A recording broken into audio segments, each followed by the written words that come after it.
यह भारत का वो कुंड है जहां भगवान परशुराम ने अपनी मां की हत्या करने के बाद अपने हाथ से चिपकी हुई कुल्हाड़ी से मुक्ति पाई थी।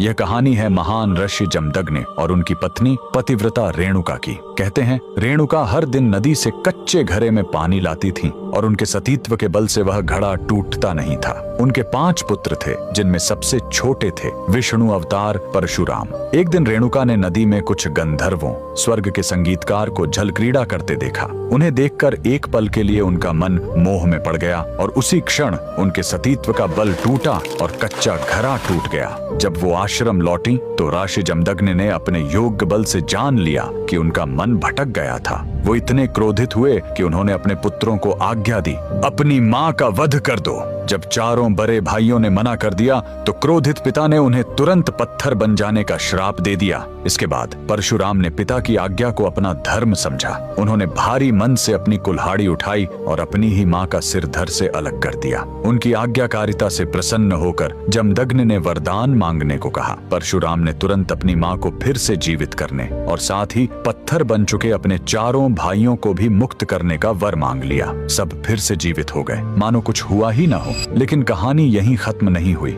मातृ हत्या का पाप उस कुल्हाड़ी पर एक दाग की तरह चिपक गया और वो उनके हाथ से अलग ही नहीं हो रही थी। उस पाप से मुक्ति पाने के लिए वह दर दर भटकते रहे, लेकिन कोई भी तीर्थ उस कुल्हाड़ी को छुड़ा नहीं सका। अंत में वह पहुंचे पूर्वी हिमालय की लोहित नदी के किनारे और जैसे ही उन्होंने इस कुंड के जल को छुआ, चमत्कार हुआ। कुल्हाड़ी अपने आप उनके हाथ से छूट गई। यही पवित्र स्थान आज अरुणाचल प्रदेश में परशुराम कुंड के नाम से जाना जाता है। आज भी हर साल मकर संक्रांति पर हजारों श्रद्धालु यहाँ इस विश्वास के साथ डुबकी लगाने आते हैं कि यह कुंड उनके सारे पापों को धो डालता है, ठीक वैसे ही जैसे इसने स्वयं भगवान परशुराम को पाप मुक्त किया था। भगवान परशुराम को दिल से मानने वाले सभी भक्त कमेंट्स में जय परशुराम जरूर लिखें।